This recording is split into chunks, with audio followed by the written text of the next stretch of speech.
Hello students. इससे पहले electrochemistry का एक वीडियो मैं बना चुका हूँ।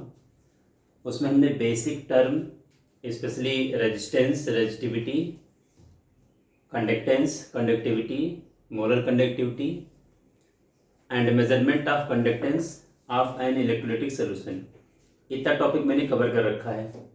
एनसीईआरटी में जो टॉपिक है ये स्टार्टिंग टॉपिक नहीं है, बीच का टॉपिक है। लेकिन स्टार्टिंग टॉपिक जो है इलेक्ट्रोकेमिकल सेल से रिलेटेड है। तो जब इलेक्ट्रोकेमिकल सेल हम स्टार्ट करेंगे, हो सकता है इसी वीडियो में हम स्टार्ट कर दें, तो बाकी टॉपिक इलेक्ट्रोकेमिस्ट्री वाले, इलेक्ट्रोकेमिकल सेल वाले जितने भी हैं या इलेक्ट्रोलिटिक सेल वाले हैं, सब एक साथ कवर होंगे। इसलिए मैंने इस टॉपिक को पहले लिया है। इसी में एक छोटा सा पार्ट हमारा और बच रहा है, variation of conductivity and molar conductivity with concentration. काफ़ी इंपॉर्टेंट टॉपिक अपना ये है और आप लोग इसको थोड़ा सा अच्छे से समझना।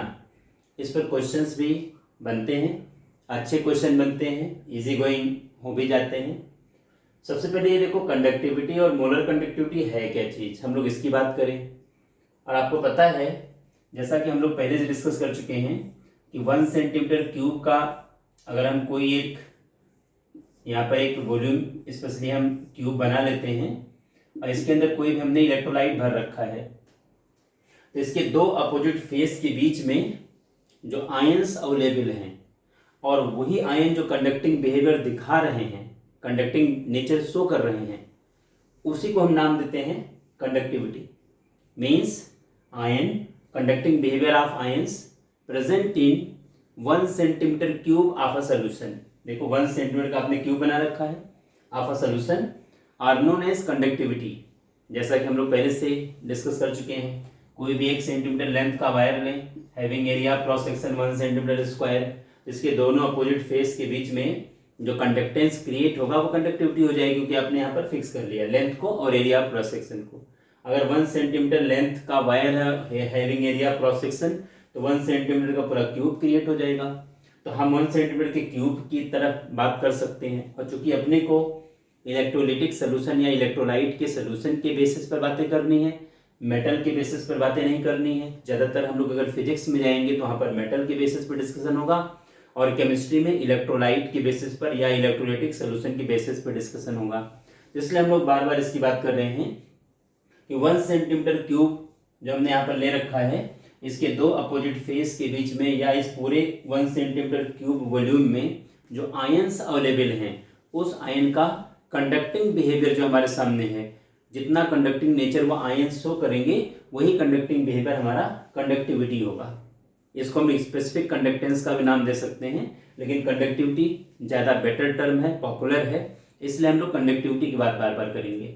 साथ में देखा जाए मोलर कंडक्टिविटी, ये भी हम लोगों ने डिस्कस किया था कि lambda M is equal to क्या है, तो देखो कंडक्टिविटी अपॉन कंसंट्रेशन। और मैंने कहा था कि जो कंसंट्रेशन और वॉल्यूम का रिलेशन है, देखो इन्वर्स में चलता है। मैंने यही समझाया था आप लोगों को कि अगर हम वॉल्यूम इंक्रीज करेंगे तो कंसंट्रेशन हमारा डिक्रीज होगा। अगर इलेक्ट्रोलाइट के अमाउंट को हम चेंज ना करें और सोल्यूशन के वॉल्यूम को बढ़ाएं, 1 लीटर, 2 लीटर, 3 लीटर, 4 लीटर, ऐसे हम अगर उसको बढ़ाते जाएं तो कंसंट्रेशन कम होता जाएगा। इसीलिए हमारे सामने लैम्डा एम यहाँ पर देखो is equal to conductivity into volume, ये हमारा एक रिलेशन बन करके आ गया था, जिसके बेसिस पर हम मोलर कंडक्टिविटी की बात करेंगे। हम लोगों ने मोलर कंडक्टिविटी क्या डिस्कस किया था, ions, conducting behaviour of ions obtained from 1 mole of electrolyte in a specific amount of solvent are known as its molar conductivity. ये मैंने मोलर कंडक्टिविटी की डेफिनेशन आपको बता रखी है। क्या आप यहाँ पर लिखो, all the ions produced by dissolving 1 mole of electrolyte in specific amount of solvent। तो जो कंडक्टिंग नेचर क्रिएट होगा वो हमारा मोलर कंडक्टिविटी होगी। मोलर कंडक्टिविटी देखा जाए equal to conductivity into volume आ रही है। अब ये कहने का मेरा पर्पस ये रहा कि हमें डिस्कस करना variation of conductivity and molar conductivity with concentration. Concentration increase करेंगे या डिक्रीज करेंगे तो हमारी कंडक्टिविटी या मोलर कंडक्टिविटी पर क्या इफेक्ट आएगा। अभी तो मैंने ये डिस्कस किया कंडक्टिविटी क्या होती है और मोलर कंडक्टिविटी क्या होती है, दोबारा मैंने रिवाइज किया है इस टॉपिक को। अब जरा हम सोचें, हम पहले कंडक्टिविटी की बात करते हैं। जरा इसमें देखिए, अगर मान लीजिए कि हमारा ये सोल्यूशन है और मान लीजिए कि सोल्यूशन में हमने 1 लीटर वाटर ले रखा है और इसके अंदर कोई इलेक्ट्रोलाइट हमने डाल रखा है, सपोज के लिए 1 मोल हमने इलेक्ट्रोलाइट इसके अंदर मिक्स कर रखा है। अब हमने क्या कर दिया, इसके अंदर हमने सॉल्वेंट मिक्स कर दिया, यहाँ पर 1 लीटर सॉल्वेंट हमने इसके अंदर मिक्स कर दिया। तो अब हमारा जो सोल्यूशन था 1 लीटर के बजाय देखो पूरा पूरा 2 लीटर बन जाएगा, ये कंप्लीटली 1 के बजाय। अब ये पूरा का पूरा सिचुएशन देखो, ये 2 लीटर हमारा प्रिपेयर हो जाएगा। पहले मैंने क्या किया था, देखो 1 लीटर का मैंने एक वाटर लिया, इसमें 1 मोल इलेक्ट्रोलाइट हमने इसके अंदर मिक्स कर रखा है।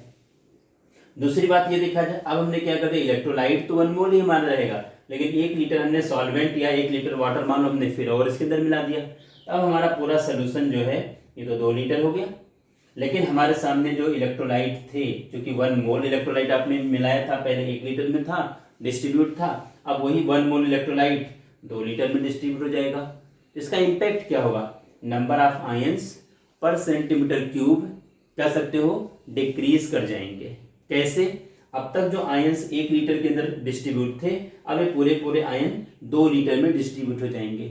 इसका इम्पैक्ट क्या आएगा कि number of ions per centimetre cube या per unit volume number of ions कम हो जाएंगे। जो आयन अभी 1 लीटर के अंदर पहले थे, अब वो पूरे के पूरे आयन 1 के बजाय 2 लीटर में डिस्ट्रीब्यूट हो जाएंगे। मतलब क्या रहा कि सोल्यूशन को अगर हम डाइल्यूट करेंगे, सोल्यूशन में सॉल्वेंट और मिलाएंगे, तो इससे क्या होगा, कंसंट्रेशन कम होगा। इसके लिए हमारा टर्म आएगा, सोल्यूशन को अगर हम डाइल्यूट करेंगे, तो सोल्यूशन को डाइल्यूट करने से number of ions per centimetre cube या पर यूनिट वॉल्यूम डिक्रीज हो जाएंगे। और जब नंबर ऑफ आयन डिक्रीज हो जाएंगे, तो आयन का जब नंबर कम हो जाएगा तो कंडक्टिविटी कम हो जाएगी। मतलब क्या रहा कि सोल्यूशन को अगर हम डाइल्यूट करेंगे, सोल्यूशन के कंसंट्रेशन को डिक्रीज करेंगे, तो उस केस में नंबर ऑफ आयन पर सेंटीमीटर क्यूब डिक्रीज कर जाएंगे।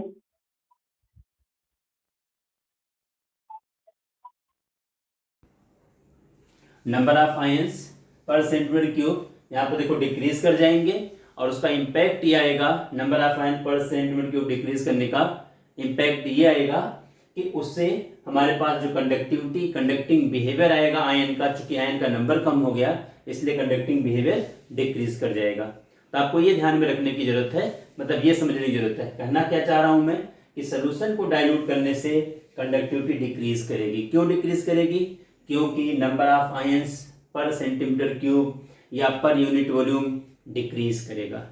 तो हमें लगता है आप लोगों को ये चीज क्लियर हो रही होगी, इसमें कोई डाउट नहीं आएगा। मतलब इतना तो क्लियर हो गया कि कंडक्टिविटी जो है सोल्यूशन को डाइल्यूट करने से डिक्रीज करेगी।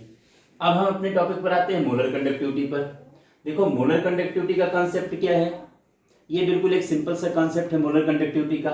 इसमें मैं क्या समझाना चाह रहा हूं इस वाले केस में, देखिए मोलर कंडक्टिविटी या कंडक्टिविटी इनटू वॉल्यूम, इन दोनों के बेसिस पर डिसाइड होती है मोलर कंडक्टिविटी। और आपको सबको पता है, इतना तो क्लियर हो गया कि सोल्यूशन को डाइल्यूट करने से कंडक्टिविटी हमारी डिक्रीज करेगी, लेकिन वॉल्यूम क्या होगा, इंक्रीज करेगा। अब तक जैसे हमारा 1 लीटर वॉल्यूम था, 1 लीटर सॉल्वेंट और डाल दिया, तो अब सोल्यूशन का वॉल्यूम पूरा 2 लीटर हो जाएगा, और 1 लीटर मिला दोगे 1 लीटर और बढ़ जाएगा। मतलब क्या रहा कि सोल्यूशन का volume 1 litre 2 litre 3 litre depend करेगा आपने कितना सॉल्वेंट इसके अंदर मिलाया है, उसके रेशियो में चेंज हो जाएगा, तो वॉल्यूम इंक्रीज करेगा। एक्सपेरिमेंटली क्या होता है, रिजल्ट क्या आता है कि जिस रेशियो में हमारा कंडक्टिविटी डिक्रीज करेगी, जिस रेशियो में, उससे ज्यादा रेशियो में हमारा वॉल्यूम इंक्रीज करता है, और ओवरऑल जो हमारा प्रोडक्ट आता है वो इंक्रीज आएगा। मतलब घुमा फिरा के क्या कहना चाह रहा हूं मैं आपको समझाने के हिसाब से कि मोलर कंडक्टिविटी सोल्यूशन को डाइल्यूट करने से इंक्रीज होगी, बढ़ेगी। तो आपको ये चीज ध्यान में रखने की जरूरत है जो मैं आपको समझाना चाह रहा हूं। क्यों बढ़ेगी, आप देखना ध्यान से। कंडक्टिविटी का तो क्लियर हो गया कि नंबर ऑफ आयंस पर यूनिट वॉल्यूम डिक्रीज हो जाएंगे, इससे कंडक्टिविटी कम हो जाएगी। और हमारा मोलर कंडक्टिविटी क्या होती है, कंडक्टिविटी इनटू वॉल्यूम। तो कंडक्टिविटी तो डिक्रीज हो रही है, लेकिन वॉल्यूम इंक्रीज हो रहा है। और एक्सपेरिमेंटली जिस रेशियो में कंडक्टिविटी डिक्रीज होगी, उससे ज्यादा रेशियो में हमारा वॉल्यूम इंक्रीज होगा, और ओवरऑल हमारा प्रोडक्ट आएगा वो ज्यादा आएगा। तो अब हमारा जो समझाने का तरीका स्पेशली ये है कि अगर हम सोल्यूशन को डाइल्यूट करेंगे, तो इतना तो क्लियर हो गया होगा आप लोगों के सामने कि कंडक्टिविटी डिक्रीज कर जाएगी। क्यों डिक्रीज करेगी, number of ions per centimetre cube पर यूनिट वॉल्यूम डिक्रीज कर जाएंगे। दूसरे नंबर पे मोलर कंडक्टिविटी इंक्रीज कर जाएगी। क्यों इंक्रीज करेगी, क्योंकि कंडक्टिविटी तो डिक्रीज होगी लेकिन वॉल्यूम इंक्रीज करेगा, क्योंकि molar conductivity is equal to conductivity into volume. Conductivity जिस रेशियो में डाउन होगी उससे ज़्यादा रेशियो में हमारा वॉल्यूम इंक्रीज करेगा, ओवरऑल जो हमारा प्रोडक्ट आएगा वो इंक्रीज वे में आएगा। तो अब आपको इतना समझ में आ जाना चाहिए कि कंडक्टिविटी सोल्यूशन को डाइल्यूट करने से डिक्रीज करेगी, लेकिन मोलर कंडक्टिविटी सोल्यूशन की कंसंट्रेशन को चेंज करने से मतलब डिक्रीज करने से मोलर कंडक्टिविटी इंक्रीज करेगी। अब यहीं पर देखा जाए हमारे सामने एक रिलेशन है, बड़ा अच्छा सा रिलेशन है, डिबाई हेकेल ऑनसेगर इक्वेशन में। जरा उसकी बात कर लूँ। किसी भी हमारे सोल्यूशन के अंदर देखा जाए, अब इतना तो हमारा क्लियर हो ही गया जैसा कि आप सबको पता है कि मोलर कंडक्टिविटी इंक्रीज करेगी। किसी भी इलेक्ट्रोलाइट के अगर हम कंसंट्रेशन को कम करेंगे तो मोलर कंडक्टिविटी ये इंक्रीज करेगी, लेकिन क्या कब तक इंक्रीज करेगी, उसकी एक लिमिट आएगी। अगर हम सोल्यूशन को डाइल्यूट करते जाएं तो एक टाइम ऐसा आएगा कि अब उससे ज़्यादा और ज़्यादा मोलर कंडक्टिविटी अगर हम बढ़ाना चाहेंगे तो वो इंक्रीज नहीं हो सकती है, कांस्टेंट हो जाएगी। और इस सिचुएशन को हम नाम देते हैं लिमिटिंग मोलर कंडक्टिविटी या conductivity eight molar conductivity at infinite dilution. ये कंडीशन आप होती है। तो हमारे सामने देखा जाए यहाँ पर डिबाई हेकेल ऑनसेगर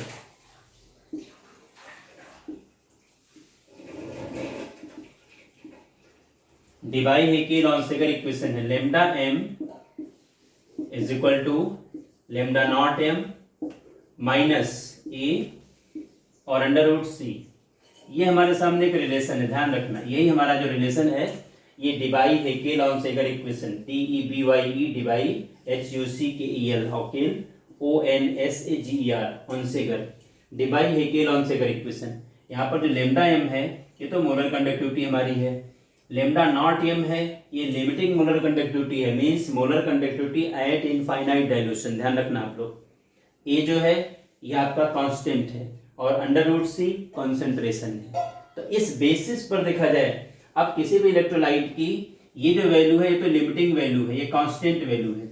किसी अभी मैंने क्या समझाया, अगर इलेक्ट्रोलाइट के सोल्यूशन को डाइल्यूट करते जाएं तो मोलर कंडक्टिविटी बढ़ेगी, लेकिन ऐसा नहीं कि बिल्कुल इंक्रीज होती जाएगी, नहीं। एक लिमिट ऐसा आएगा कि उसके बाद मोलर कंडक्टिविटी और आगे इंक्रीज नहीं होगी। सोल्यूशन को अगर हम और डाइल्यूट करें फिर भी, तो उस वैल्यू को हम limiting molar conductivity lambda not M का नाम देते हैं या molar conductivity at infinite dilution का नाम देते हैं। मतलब हमारा सोल्यूशन इतना कर सकते हो कि डाइल्यूट हो गया, अब उसके कंसंट्रेशन को अप्रॉक्स हम 0 मान सकते हैं। इसलिए हम लिमिटिंग मोलर कंडक्टिविटी या molar conductivity at infinite dilution ऐसे नाम देते हैं। तो ये देखा जाए ये जो हमारे पास कांस्टेंट है और ये कंसंट्रेशन है, तो हमारे पास ये जो लेमडा नॉट एम है और ए है ये भी कांस्टेंट है, ये भी किसी इलेक्ट्रोलाइट के लिए कांस्टेंट वैल्यू है। तो हमारे पास वेरिएशन कहाँ आएगा, एक तो देखो लेमडा एम में आ जाएगा और एक कंसंट्रेशन में आ जाएगा। इन्हीं दोनों के बेसिस पर हम ग्राफिकली रिप्रेजेंट करके हम अपने कॉन्सेप्ट को और आगे बढ़ाना चाहेंगे। तो आप जरा डिबाई हेकेल ऑनसेगर इक्वेशन के बेसिस पर थोड़ा सा आप इसमें ध्यान देखना।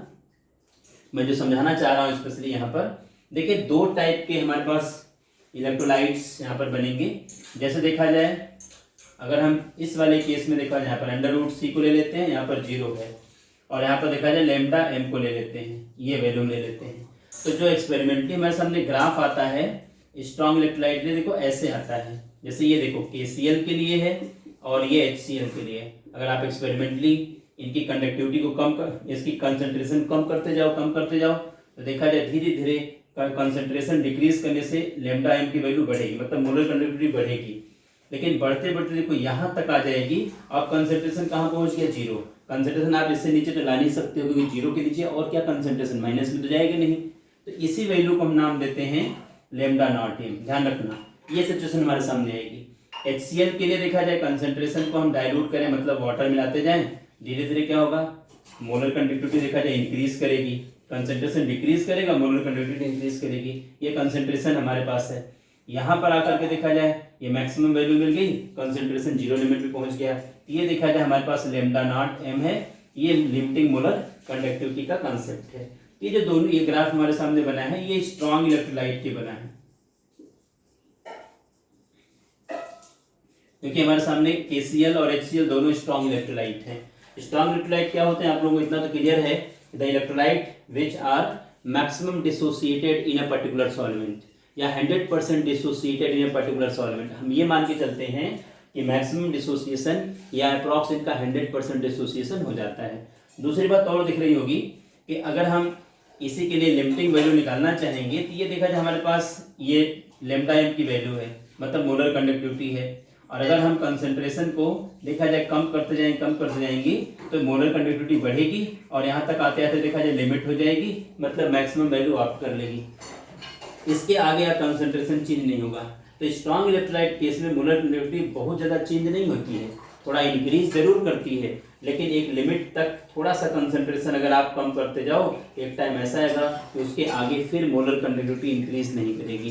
तो ये सिचुएशन हमारे सामने जो ग्राफ बनता है ये स्ट्रॉन्ग इलेक्ट्रोलाइट के टर्म में बनता है, और ये लिमिटिंग वैल्यू आ गई, मतलब molar conductivity at infinite dilution, जब हमारा कंसंट्रेशन 0 पहुंच जाएगा, क्योंकि यहाँ तक कंसंट्रेशन आते आते 0 पहुंच जाएगा। सोल्यूशन को डाइल्यूट करते जाओगे, सॉल्वेंट को बढ़ाते जाओगे, एक टाइम ऐसा आएगा सॉल्वेंट के रिस्पेक्ट में सॉल्यूट इतना कम हो जाएगा कि हम उसके कंसंट्रेशन को 0 मान सकते हैं। तो ये तो हमारे सामने देखा जाए स्ट्रॉन्ग इलेक्ट्रोलाइट का ग्राफ बनेगा। वीक इलेक्ट्रोलाइट के लिए देखा जाए ये ग्राफ जो बनता है, स्पेशली यहाँ देखिए √C हम ले लेंगे और यहाँ पर हम लैम्डा एम ले लेंगे। तो ये ग्राफ देखो ऐसे इस ऑर्डर में बनता है। ये स्पेशली ग्राफ जो है एसिटिक एसिड का है। आपको सबको पता है कि वीक इलेक्ट्रोलाइट्स एसिटिक एसिड है, स्ट्रॉन्ग नहीं है। और आपको ये भी पता है कि वीक इलेक्ट्रोलाइट होता क्या है। वीक इलेक्ट्रोलाइट का मतलब जिनका डिसोसिएशन 100% नहीं होता, जो 15, 20%, 25%, मैक्सिमम 30% इसके आसपास जो डिसोसिएट होते हैं उनको हम वीक इलेक्ट्रोलाइट का नाम देते हैं। अब जरा देखिए, अगर हम एसिटिक एसिड कंसंट्रेशन को कम करेंगे मोलर कंडक्टिविटी बढ़ेगी, लैम्डा एम की वैल्यू देखो इंक्रीज हो रही है। लेकिन अगर मान लो कि ये देखा जाए एक्स्ट्रापोलेट हम इसको करें और ये देखा जाए लाइन एक्स्ट्रापोलेट होती जाएगी, यहाँ देखो लगभग दोनों पैरेलल हो गई। और दोनों पैरेलल होने का इम्पैक्ट क्या होगा कि अब आप डिबाई-हेकेल-ऑनसेगर इक्वेशन का यूज करके वीक इलेक्ट्रोलाइट के लिए ये वैल्यू निकाल नहीं सकते। वीक इलेक्ट्रोलाइट के लिए आप लिमिटिंग वैल्यू नहीं निकाल सकते इस इक्वेशन का यूज करके। देखो मैंने डिबाई-हेकेल-ऑनसेगर इक्वेशन जो आपके सामने समझाया है किस लिए, मोलर कंडक्टिविटी के बेसिस पर मैंने क्लियर किया है। मैं क्या समझाना चाह रहा हूँ कि लैम्डा एम और कंसंट्रेशन इन दोनों में रिलेशन बनाना है। क्यों? क्योंकि लैम्डा नॉट एम और ए ये दोनों वैल्यू तो कांस्टेंट है। मेरे कहने का मतलब ये है। तो अब अपने क्या समझाना है, इसमें समझना ये है कि अब देखा जाए स्ट्रॉन्ग इलेक्ट्रोलाइट के लिए ये जो हमारे पास इक्वेशन है ये तो पूरी तरह से परफेक्ट है, इसकी लिमिटिंग वैल्यू देखो मिल गई। लेकिन वीक इलेक्ट्रोलाइट के लिए अगर देखा जाए एसिटिक एसिड के लिए तो कितना भी एक्स्ट्रापोलेट हम करते चले जाएं, जब ये लाइन इसको कहीं कहीं किसी पॉइंट को टच करेगी तब तो हमें लिमिटिंग वैल्यू मिलेगी। और आपको दिख रहा है कि आगे चल करके दोनों लगभग पैरेलल हो गई लाइनें। अब दोनों आपस में देखा जाए ट्रेन की पटरियाँ जैसी हो गई, मिलेंगी नहीं। मेरे कहने का मतलब है सिचुएशन क्या बनेगी कि हमारा जो ये इक्वेशन है डिबाई-हेकेल-ऑनसेगर इक्वेशन केवल और केवल वीक इलेक्ट्रोलाइट के लिए तो बिल्कुल यूजफुल नहीं है, स्ट्रॉन्ग के लिए यूजफुल है, जैसा कि आपके सामने ये है सिचुएशन। और यहाँ पर ये सिचुएशन हमारे सामने यहाँ पर देखा जाए ये इक्वेशन तो यहाँ पर इफेक्टिव नहीं है। लेकिन अब जरा सोचो कि अगर हमारे पास ये डिबाई-हेकेल-ऑनसेगर इक्वेशन हमारे काम का नहीं है तो इसका मतलब क्या रहा कि क्या हम वीक इलेक्ट्रोलाइट की लिमिटिंग वैल्यू नहीं निकाल सकते? निकाल सकते हैं। कैसे निकाल सकते हैं? अब इसके लिए देखा जाए एक साइंटिस्ट ने अपना नया लॉ दिया है जिसको हम कोलरास लॉ का नाम देते हैं। तो हम जरा उसकी बात करेंगे और फिर इसके आगे हमारा ये पूरा टॉपिक कंप्लीट होगा। तो कोलरास लॉ की तरफ बढ़ूंगा। ये मेरे ख्याल से आप लोगों को क्लियर हुआ होगा, आप इसको अच्छे से समझना, काफ़ी इंपॉर्टेंट टॉपिक है और बिल्कुल ईजी टॉपिक है। अब हम स्ट्रॉन्ग और weak electrolyte, specially weak electrolyte के लिए कोलरास लॉ का रोल क्या है, क्या लॉ है, कैसे वो उसको हमें समझना है, इसकी तरफ मैं मूव करूंगा। आप लोग थोड़ा ध्यान से इसको समझिएगा, बहुत इजी टॉपिक है और आप लोगों को ये चीज़ आनी ही आनी चाहिए। कोलरास लॉ की तरफ स्पेशली हम मूव करेंगे, आप लोगों को इसमें समझाना चाह रहे हैं। स्पेशली में KOH कोलरास लॉ है, ROUS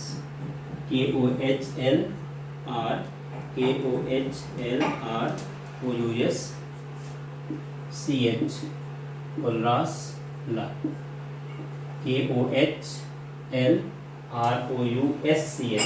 कोलरास ला। अब देखो जो कोलरास ला है ये स्पेशली है क्या चीज़, बड़ा सिंपल सा केस है। इनका कहना ये है कि किसी भी इलेक्ट्रोलाइट चाहे वो वीक हो या स्ट्रांग हो, अगर हम सोल्यूशन को डाइल्यूट करते जाएं और वो सोल्यूशन डाइल्यूट होते होते जीरो कंसंट्रेशन तक पहुंच गया, मतलब क्या रहा, इतना डाइल्यूट हो गया सोल्यूशन कि हम कंसंट्रेशन को जीरो मान सकते हैं।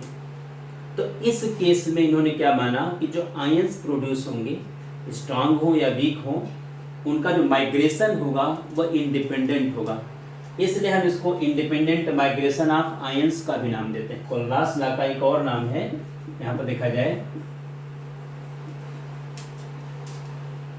इंडिपेंडेंट माइग्रेशन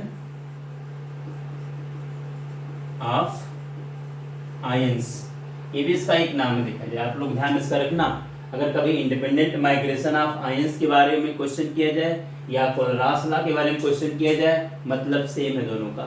क्या मैं समझाना चाह रहा हूँ, देखो नाम से कि इंडिपेंडेंट माइग्रेशन ऑफ आयंस, कहना क्या चाह रहा हूँ, जैसे मान लो एक सोल्यूशन की बात मैं करूँ, अब मान लो ये हमारा कोई सोल्यूशन है, ये पॉजिटिव आयन है, नेगेटिव आयन है, पॉजिटिव आयन है, ये नेगेटिव आयन है, और आपको पता है कि प्लस प्लस अगर पास आएंगे तो रिपल्सन होगा और प्लस और माइनस पास आएंगे तो अट्रैक्शन होगा, मतलब आयन एक दूसरे के साथ इंटरेक्ट होंगे अट्रैक्टिव वे में या रिपल्सिव वे में, डिपेंड करेगा उनका नेचर कैसा है और किस टाइप के आयन के साथ उनका इंटरेक्शन हो रहा है, इस पर वैल्यू डिपेंड करेगी।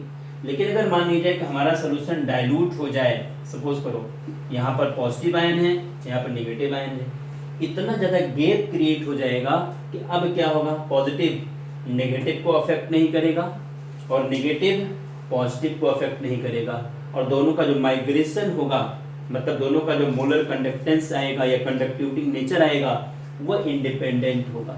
मतलब पॉजिटिव आयन नेगेटिव आयन को अफेक्ट नहीं करेगा, पॉजिटिव आयन पॉजिटिव को अफेक्ट नहीं करेगा, नेगेटिव आयन नेगेटिव को अफेक्ट नहीं करेगा, नेगेटिव पॉजिटिव को अफेक्ट नहीं करेगा, इसलिए हमने नाम दे रखा इंडिपेंडेंट माइग्रेशन ऑफ आयंस।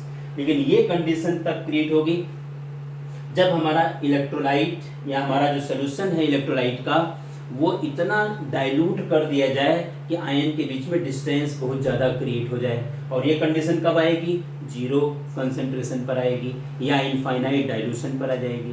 तो जो हमारे सामने कोलरास लॉ है या इंडिपेंडेंट माइग्रेशन ऑफ आयन से रिलेटेड जो लॉ है, ये स्पेशली इस बेसिस पर हमारा डिस्कशन करता है, क्या कि अगर हमारा मतलब सोल्यूशन इनफाइनाइट डाइल्यूशन ऑप्ट कर चुका है, मतलब जीरो कंसंट्रेशन ऑप्ट कर चुका है, उस केस में कैटायन और एनायन का जो माइग्रेशन होगा, यानी आयन का जो माइग्रेशन होगा, मूवमेंट होगा, वह इंडिपेंडेंट होगा।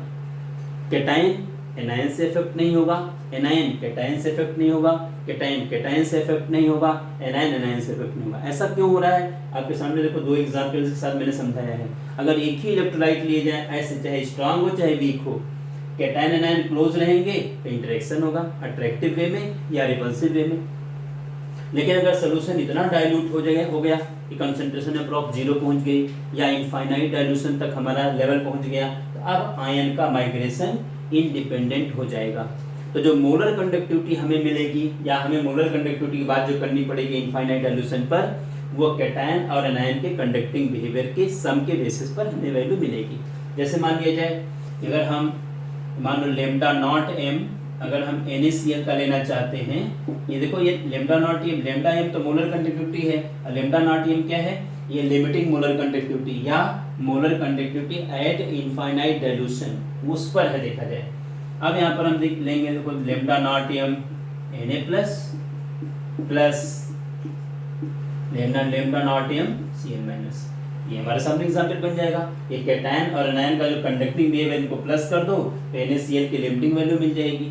अगर मान लीजिए कि हम लेमडा नॉट एम सपोज करो H2O का लेना चाहें, H2O एक वीक इलेक्ट्रोलाइट है, और अगर हम लेमडा नॉट एम यहाँ पर देखिए H प्लस और plus lambda not M OH minus, ये जो कैटायन और एनायन जो हमारे पास बनेंगे, तो कैटायन देखा जाए कैटायन का मूवमेंट और एनायन का जो माइग्रेशन हो रहा है, मतलब कंडक्टिंग नेचर है, मोलर कंडक्टिविटी, इनको प्लस कर लो तो लिमिटिंग वैल्यू मिल जाएगी।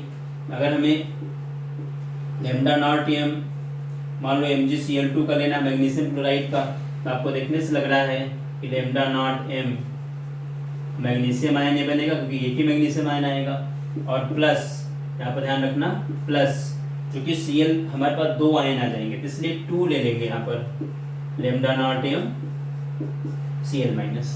ये ध्यान रखना अपने। अगर हमारे सामने मान लीजिए कि लेमडा नॉट एम, अगर मान लो Al2SO4 होल थ्राइस का लेना चाहते हैं एल्यूमिनियम सल्फेट का, तो इसमें देखो 2 एल्यूमिनियम आयन बनेंगे और 3 सल्फेट आयन बनेंगे।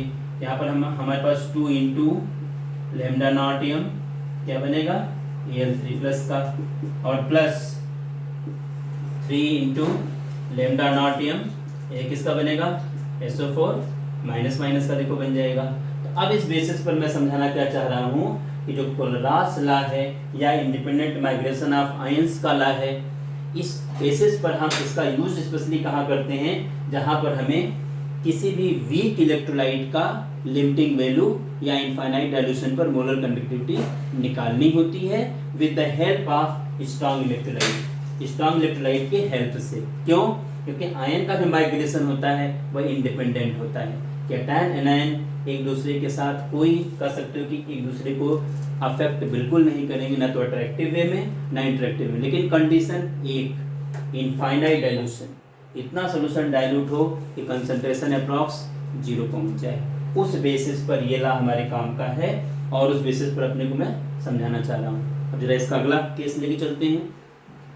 किसी भी वीक इलेक्ट्रोलाइट की लिमिटिंग वैल्यू निकालने के लिए हम लोग क्या करते हैं, कोलरास लॉ का यूज तो करते हैं क्योंकि आयन का माइग्रेशन इंडिपेंडेंट है, इसलिए हम लोग क्या करते हैं कि यहाँ पर स्ट्रॉन्ग इलेक्ट्रोलाइट की हेल्प से वीक इलेक्ट्रोलाइट की लिमिटिंग वैल्यू निकालते हैं। देखो जरा कितने सिंपल वे में मैं समझाना चाह रहा हूँ इसको, आप लोग उसको बढ़िया से समझिएगा। काफ़ी काम का टॉपिक अपना ये है। मान लीजिए कि अगर हम लेमडा नॉट एम हम वीक इलेक्ट्रोलाइट लेके चलते हैं NH4OH अमोनियम हाइड्रोक्साइड, और आपको पता है कि अमोनियम हाइड्रोक्साइड अमोनियम आयन देगा और OH माइनस आयन देगा। तो हमें स्पेशली देखा जाए अगर हम स्ट्रॉन्ग इलेक्ट्रोलाइट यहाँ पर लेके चलेंगे NH4Cl, अब NH4Cl देखो NH4 प्लस और Cl माइनस दे देगा।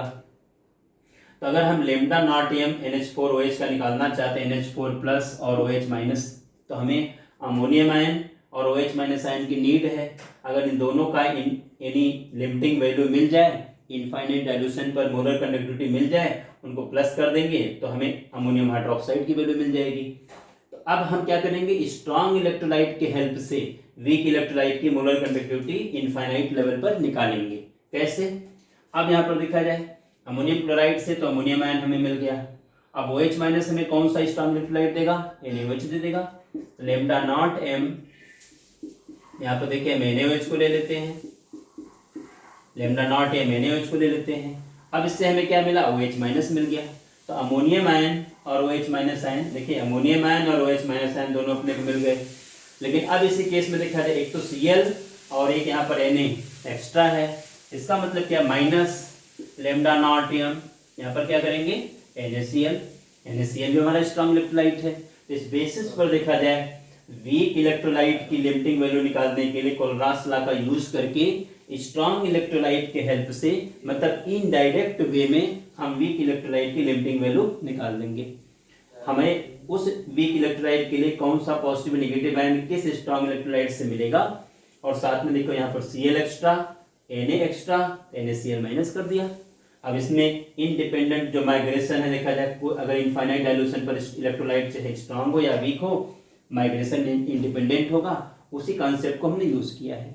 अगर हम यहाँ पर सपोज करो lambda not M CH3COOH acetic acid का लेना चाहता हूँ, इसमें देखो तो एसीटेट आयन और एक H प्लस आयन, दो हमें लिमिटिंग वैल्यू चाहिए। तो स्ट्रॉन्ग इलेक्ट्रोलाइट हम जरा सर्च करेंगे कि एसीटेट आयन अपने कौन देगा। यहाँ पर देखिए CH3COONA सॉल्ट है, CH3COONA ये स्ट्रॉन्ग इलेक्ट्रोलाइट है। तो एसीटेट आयन देखो इससे मिलेगा। साथ में देखा जाए प्लस H प्लस चाहिए, तो कौन सा ऐसा स्ट्रॉन्ग इलेक्ट्रोलाइट लिया जाए जो अपने को H प्लस दे देगा। तो आपको पता है कि H प्लस देने का हम देखो HCl कर देगा, क्योंकि ये स्ट्रॉन्ग इलेक्ट्रोलाइट है, 100% डिसोसिएट होगा, तो H प्लस इससे आ जाएगा। अब एक्स्ट्रा क्या है देखो Na और Cl, तो माइनस कर देते हैं, लेमडा नॉट एम NaCl ये माइनस देखो हमने कर दिया। तो अब इस तरह से वीक इलेक्ट्रोलाइट की लिमिटिंग वैल्यू या इनफाइनाइट डाइल्यूशन पर मोलर कंडक्टिविटी स्ट्रॉन्ग के हेल्प से हम निकाल लेते हैं। ये अपने को समझने की जरूरत है।